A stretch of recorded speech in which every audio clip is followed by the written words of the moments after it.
Lors d'un événement organisé à son siège en Angleterre lundi, Williams a dévoilé sa nouvelle monoplace baptisée FW45. Enfin, nouvelle monoplace, c'est un grand mot. Ils ont plutôt dévoilé leur identité graphique pour la saison 2023, et à regarder de plus près, elle ressemble vraiment beaucoup à celle de l'année dernière. Alors il y a quand même quelques détails qui ressortent. La monoplace est plus bleue que l'année dernière, et les sponsors de Nicolas Latifi sont désormais de l'histoire ancienne.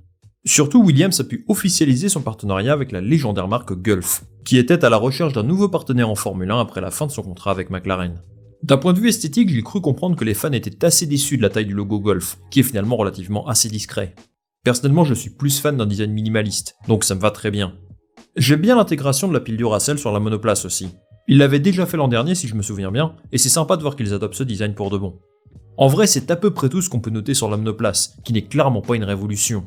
Le staff de Williams d'ailleurs a lui-même décrit cette livrée comme une évolution de la voiture de l'année dernière. J'en parlais dans ma vidéo sur Alfa Romeo sortie hier, j'ai l'impression qu'ils souhaitent adopter la même stratégie que Red Bull, à savoir conserver le même design de monoplace pour économiser de l'argent d'une part, mais aussi permettre aux spectateurs de reconnaître la voiture instantanément. Parce que le design de la Williams ces dernières années, il a quand même bien changé.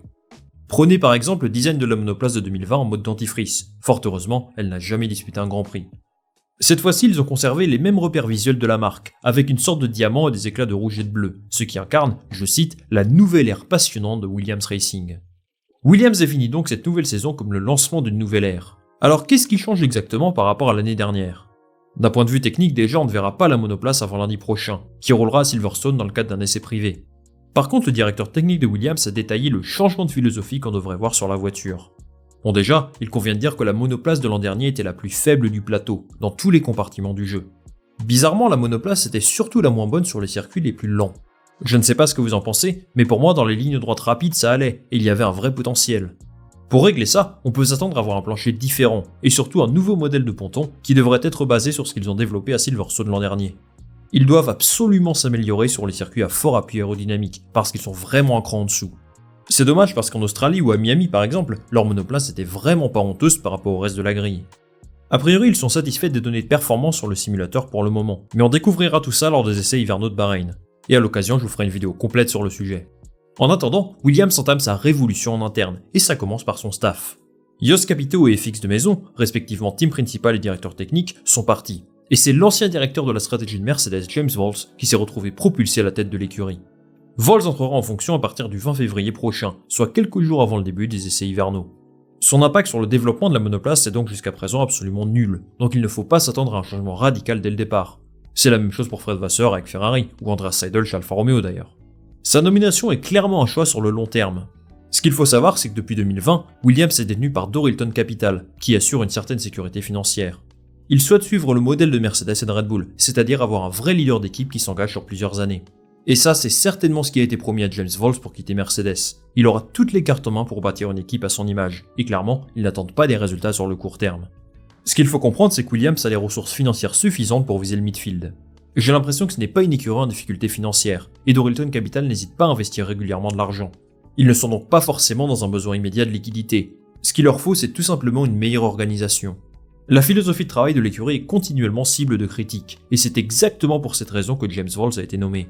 Les propriétaires de l'écurie espèrent qu'il pourra apporter ce qu'il a connu chez Mercedes pour créer un vrai climat de sérénité dans l'équipe. Je pense qu'on ne verra pas de changement immédiat chez Williams, mais que la structure va connaître des évolutions tout au long de l'année. Je m'attends vraiment à voir de nouvelles têtes à des postes clés, et c'est James Vowles qui décidera de tout ça en toute liberté. Ce qu'il manque à Williams aujourd'hui, c'est de la stabilité. Sans ça, et même avec tout l'argent du monde, ils ne pourront pas jouer à un niveau supérieur. En attendant de voir l'effet de son arrivée dans l'écurie, Williams attaque sa saison avec un duo de pilotes très intéressant. Parlons d'abord d'Alex Albon, qui a connu un retour en Formule 1 très réussi la saison dernière. Après une saison passée en dehors du paddock suite à son départ de Red Bull, il s'est très rapidement imposé comme le leader naturel de Williams. Il a très facilement pris l'ascendant sur Latifi la saison dernière, alors que lui évoluait dans l'écurie depuis 3 saisons. Ok, c'est Nicolas Latifi, le pire pilote de la grille, mais il lui a quand même claqué une grosse correction, et ça n'est pas à sous-estimer. À 27 ans, Albon aborde cette saison de F1 avec un statut de pilote confirmé, et ce pour la première fois de sa carrière. Il a un contrat long terme avec l'écurie, signe de la confiance qu'ils ont placée en lui. Je trouve qu'il a fait beaucoup de progrès la saison dernière. Par rapport à Red Bull déjà c'est sûr, il n'a plus l'ombre de Max Verstappen au-dessus de lui. Mais je trouve qu'il a aussi progressé dans son approche des courses, en qualif, sur son intelligence stratégique. Il a été un progrès constant, et il a plutôt bien assuré la relève de George Russell. Si je devais lui adresser quelques critiques négatives, je trouve qu'il peut encore gagner en confiance dans sa façon de discuter avec ses ingénieurs. Peut-être qu'il pourrait imposer un peu plus son avis, comme le font tous les bons pilotes du plateau. En fait, il faut qu'il assume ce nouveau statut pleinement. Williams est peut-être aujourd'hui la meilleure écurie pour lui, parce que c'est un environnement familial où il peut s'épanouir complètement.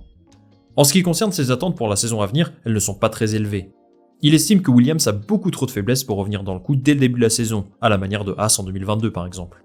Il va falloir réaliser un gros travail sur l'ensemble de l'année pour se rapprocher des écuries de devant.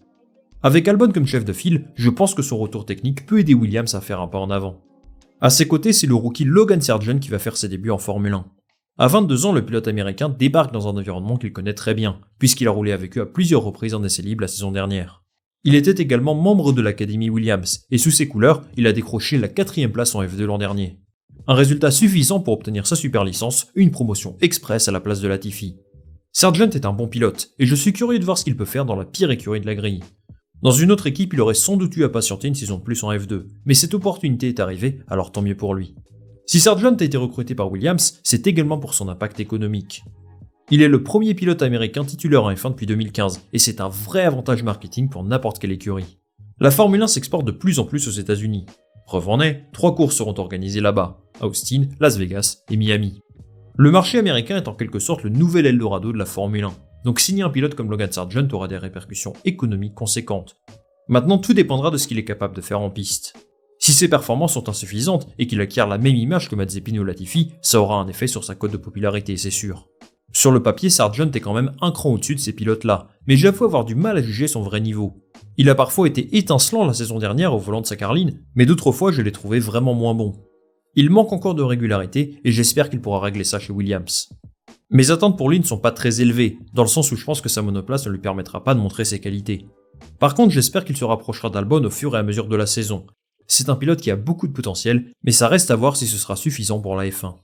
En ce qui concerne mes attentes pour Williams, je suis assez partagé. D'un côté, je trouve que leur classement en 2022 n'est pas 100% révélateur du vrai potentiel de la voiture, et de l'autre, je sais aussi que c'est l'écurie la moins stable du plateau, avec le plus de faiblesses. S'ils venaient à terminer à la 8ème place, ce serait déjà une belle performance à mes yeux. J'espère que l'effet James Vowles se fera sentir au fur et à mesure de l'année. Une chose est sûre, on suivra tout ça très attentivement. Les amis, c'est la fin de cette vidéo, merci beaucoup de l'avoir regardée. Dites-moi en commentaire ce que vous pensez de la monoplace de Williams et quelles sont vos attentes pour l'écurie cette saison. Moi je lirai tout ça tranquillement. Si vous avez aimé cette vidéo, n'hésitez pas à liker, à partager ça autour de vous et surtout à vous abonner. C'est le meilleur moyen de soutenir mon travail. On va se retrouver en fin de semaine pour parler de la monoplace d'AlphaTauri. Salut, à la prochaine!